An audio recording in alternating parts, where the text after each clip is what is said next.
पता है कि आपके घर में इस महीने में कितना डिटर्जेंट यूज हुआ है, या फिर आप कितनी बार बाहर शॉपिंग गए हैं, या आपने कितनी बार पेट्रोल डलवाया है अपनी बाइक या गाड़ी में, या पिछली बार जब आप आलू खरीदने गए थे तो आलू कितने रुपए किलो था। आलू ले लो। अब सब्जी का दाम तो एक गृहिणी बता सकती है, लेकिन हम सब में से ऐसे बहुत से लोग हैं जिनसे अगर ये बातें पूछ ली जाएं तो उनके लिए थोड़ा डिफिकल्ट हो सकता है बताना। आज की इस वीडियो में मैं आपको बताऊंगी 5 सिंपल हैबिट्स के बारे में जिसके चलते आप खुद को एक आदर्श फाइनेंशियल सिचुएशंस में मेंटेन कर सकते हैं। कैसे आप अपने बैंक बैलेंस को बढ़ा सकते हैं, वो भी अपनी इच्छाओं को मारे बिना। तो मैं हूँ मानसी और आप देख रहे हैं फ्रीडम ऐप, जिसे अगर आपने अभी तक सब्सक्राइब नहीं किया है तो कर दीजिए, क्योंकि ये बिल्कुल फ्री है। अगर मैं आपसे पूछूं कि आपका सबसे ज्यादा नॉन एसेंशियल खर्चा किस डिपार्टमेंट में होता है, तो आई एम श्योर आप भी अपना सर खुजलाने लगेंगे, क्योंकि हम कभी स्पेसिफिकली इन खर्चों पर ध्यान नहीं देते हैं। कोई मुझसे आकर अगर पूछे कि आपका सबसे ज्यादा खर्चा कहाँ होता है, तो मैं शायद बोलूंगी खाने पीने पे लग जाता है। शायद मैं बाहर का खाना बहुत खाती हूँ, तो मैं अपने सबसे ज्यादा पैसे वहीं खर्च करती हूँ। लेकिन एक दिन जब मैंने अपना मंथली एक्सपेंसेस को इंडिविजुअली देखा, तो मुझे पता चला कि मेरा सबसे ज्यादा खर्चा तो पेट्रोल में लगता है, जो मैं डेली ट्रैवल में यूज करती हूँ। आप जब भी अपने खर्चों को इंडिविजुअली नोट करने लगोगे तो आपको रियलिटी पता चलेगी कि आखिर आप अपना पैसा कहाँ खर्च कर रहे हैं और सबसे ज्यादा खर्चा किस डिपार्टमेंट में हो रहा है, और इससे आप अपने सेविंग्स पर ज्यादा ध्यान दे पाएंगे। तो थोड़ा कष्ट अपने हाथों को दीजिए और सोने से पहले 5 मिनट निकालकर अपने डेली एक्सपेंसेस को नोट करना शुरू कीजिए कि आपने डेली अपना पैसा कहाँ कहाँ खर्च किया है, और आप महीने के आखिरी में उसे जोड़ सकते हैं।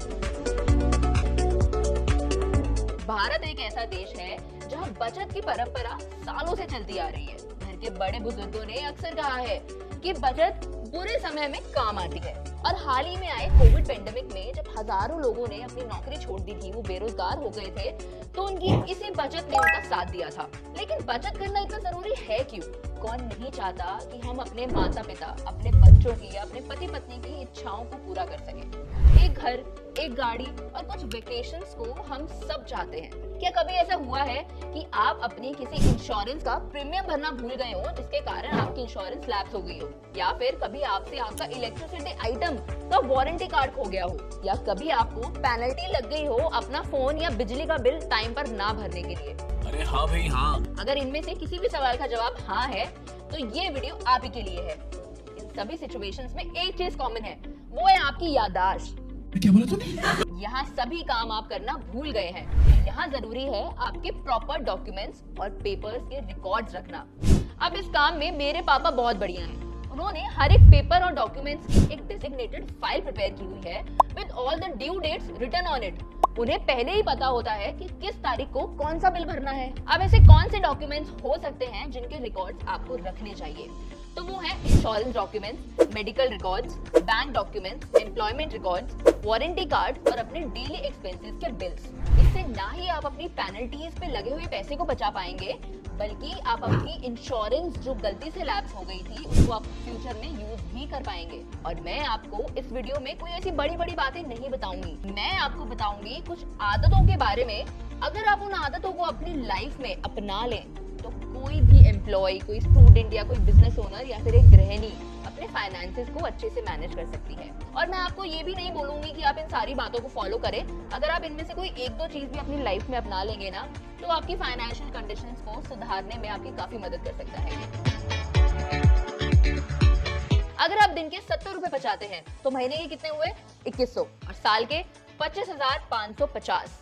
अब आप बोलेंगे कि दिन के 70 ही क्यों बचाने हैं? क्योंकि ये कीमत है स्विगी या जोमेटो पर ऑर्डर करने पर एक बर्गर की।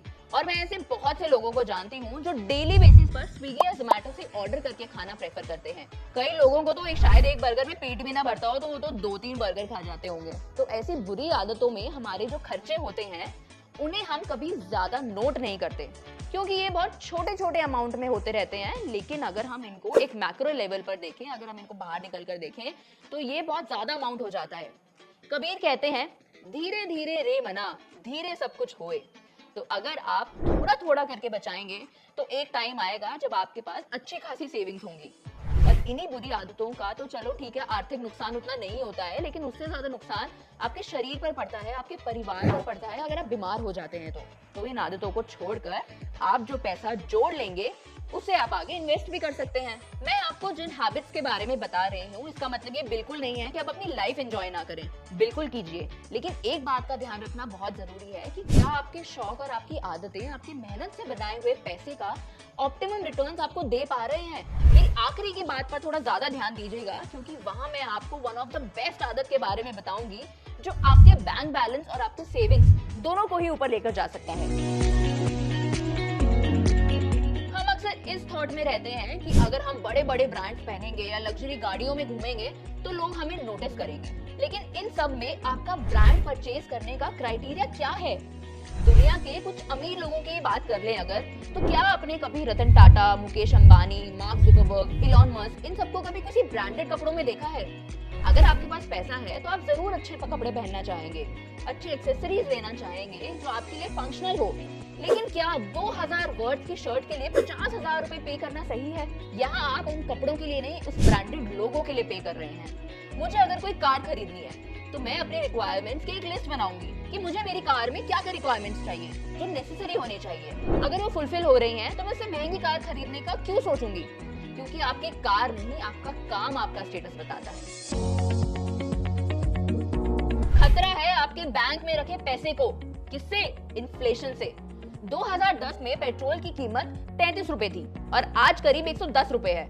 यानी जिस 100 रुपए के नोट से 13 साल पहले 3 लीटर पेट्रोल खरीदा जा सकता था, आज उससे 1 लीटर खरीदना भी मुश्किल है। पैसे की इसी गिरती वैल्यू को बोलते हैं इन्फ्लेशन, और यही इन्फ्लेशन बैंक में रखे आपके पैसों को धीरे धीरे दीमक की तरह खा रहा है। तो जो पैसे आपने इतनी मेहनत से बचाए हैं, उसकी वैल्यू कम करने से बेटर है कि आप उसे किसी अच्छी जगह इन्वेस्ट करें जहां आपको कुछ % रिटर्न तो मिले। तो ऐसे ही फाइनेंशियल नॉलेज के लिए बना है फ्रीडम ऐप, जहां इंडस्ट्री एक्सपर्ट्स आपको बताते हैं अपनी लाइफ एक्सपीरियंसेस, जिनसे आप सीख सकते हैं अपनी फाइनेंशियल लाइफ को बेहतर बनाना। तो बिना किसी देरी के इस ऐप को तुरंत डाउनलोड कर लीजिए, लिंक आपको नीचे डिस्क्रिप्शन में मिल जाएगा। मैं उम्मीद करती हूँ कि इनमें से कुछ आदतों को आप अपनी लाइफ में जरूर अप्लाई करोगे।